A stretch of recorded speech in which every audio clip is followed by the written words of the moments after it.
As your party cautiously advances through the dense, mist-covered forest, a chilling breeze stirs the leaves around you. The shadows seem to lengthen and darken, making the path ahead almost indiscernible. Suddenly, the ambient noises of the forest, the chirping of birds, the rustling of leaves, fall eerily silent. You feel a sense of foreboding, as if you are being watched. From the mists ahead, you catch a glimpse of glowing, luminescent eyes, floating without a body, staring intently at the group. As you squint, trying to see past the thick fog, a large, ethereal form begins to materialize. Its ghostly body seems to blend with and emanate from the surrounding trees and mist. The creature's long tendrils extend out, moving fluidly like water, yet with a purpose. With a haunting, echoing roar, the creature lunges towards you. Its tendrils whip out, aiming to ensnare and pull any adventurer too slow to evade. As it nears, you realize that its attacks are not just physical. A wave of psychic energy emanates from it, threatening to engulf the minds of those it targets. The ground beneath the creature seems to darken, shadows pooling and writhing as if the very fabric of the Shadowfell is bleeding into your realm. The very air around it feels heavy with necrotic energy. Adventurers, roll for initiative. The Mind Flayers, with their relentless hunger for knowledge and control, are constantly experimenting on the beings they encounter. A unique sect among them, known as the Sect of Lurking Shadows, discovered the unusual resilience of the troll brain. This sect, operating from the fringes of the Underdark near the ancient wilderness of the Lurkwood, was not content with mere physical domination. They sought to manipulate and control the very essence of beings, their souls. As they delved deeper into the ethereal mysteries, the sect stumbled upon a way to bind and manipulate the spirits of trolls. Using arcane rituals combined with their innate psionic abilities, they hoped to create undying warriors that could regenerate not only from physical damage, but from the spiritual and mental assaults as well. From their experiments, the first troll ghosts, known to the Illithids as the Skul'Reghar, were born. These creatures bore the savage hunger of the troll and the ethereal qualities of a ghost. As anticipated, they could regenerate their form even when disrupted in the ethereal plane, but the Mind Flayers were not prepared for the unforeseen consequences. The combination of troll rage and the soul's relentless need to fulfill its unfinished business made the Skul'Reghar uncontrollably aggressive, even against their creators. The Skul'Reghar's ability to exist nebulously shifting between the material, ethereal, and shadow planes gave them a newfound power. They could manipulate the shadows, dragging victims into a realm of darkness from which there was seldom any escape. Moreover, if a Skul'Reghar managed to drag a troll into this shadowy dimension and consume its essence, that troll would rise again as some new form of white and follow the Skul'Reghar around as though it was their master. The Sect of Lurking Shadows, realizing the serious threat they had unleashed, tried to contain them, but failed.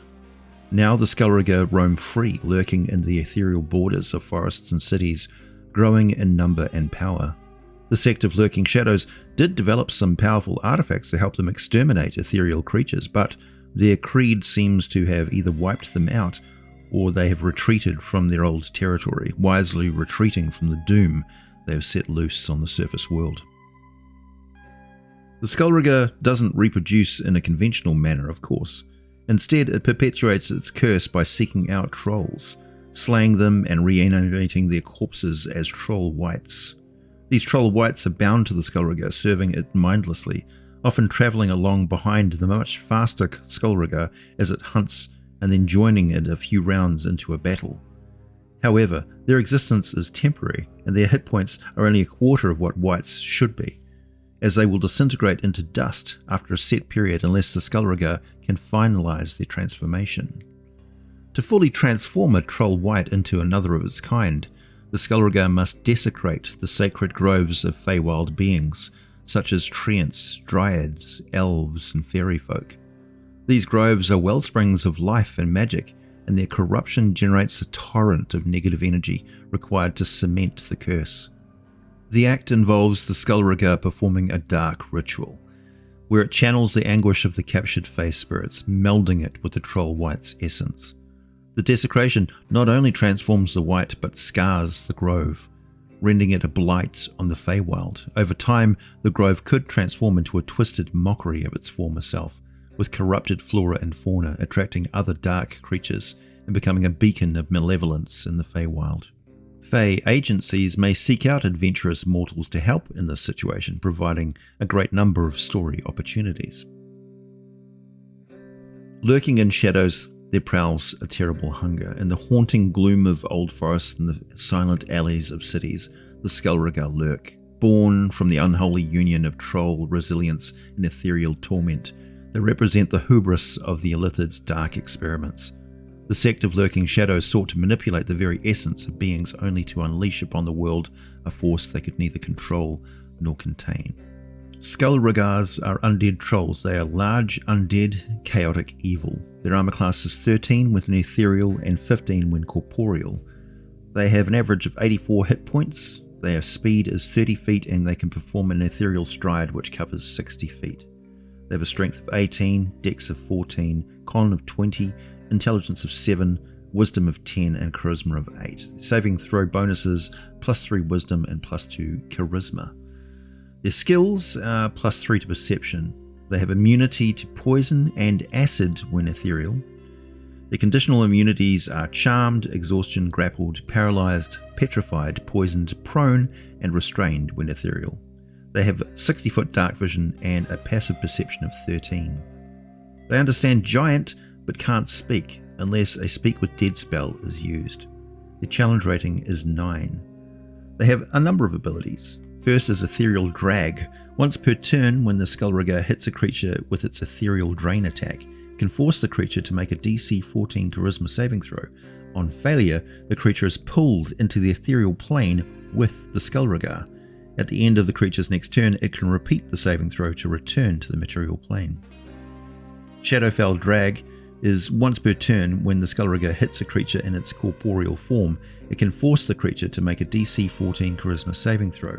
On a failure, the creature is pulled into the Shadowfell with the Skul'Reghar. At the end of the creature's next turn, it can repeat the saving throw to return to the Material Plane.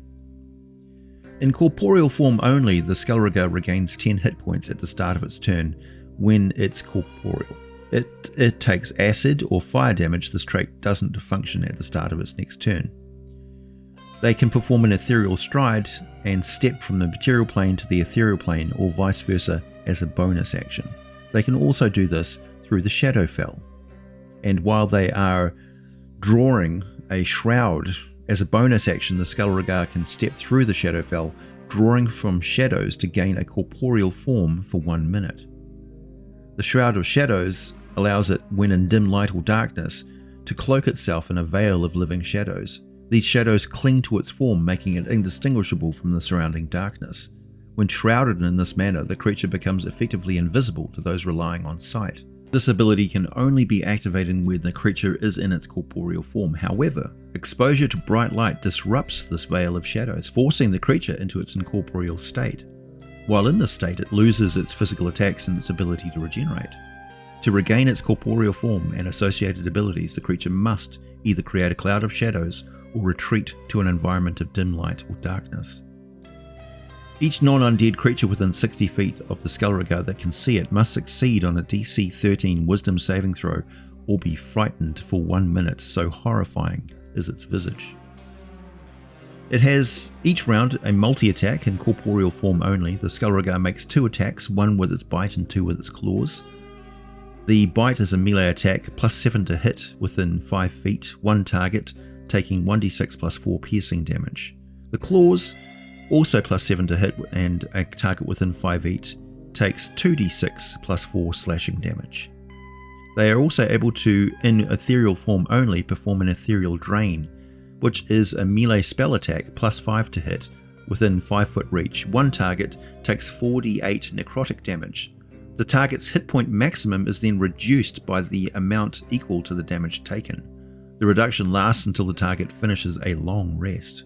The target dies if this effect reduces its hit point maximum to 0. To add further excitement and complexity to encounters with these or any creature that can phase between different parallel realities, add some other group from that other plane which is also interacting with the creature.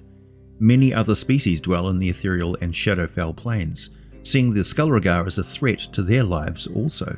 They might not stop to ask questions when formidable and weapons-drawn adventurers suddenly appear adjacent to the Skul'Reghar they are currently fighting. It's a great way to introduce potential allies once the confusion has been resolved and hopefully before everyone gets murdered. If you like this video, throw me a subscribe click, would you? I'd appreciate it. My name is ajpickett.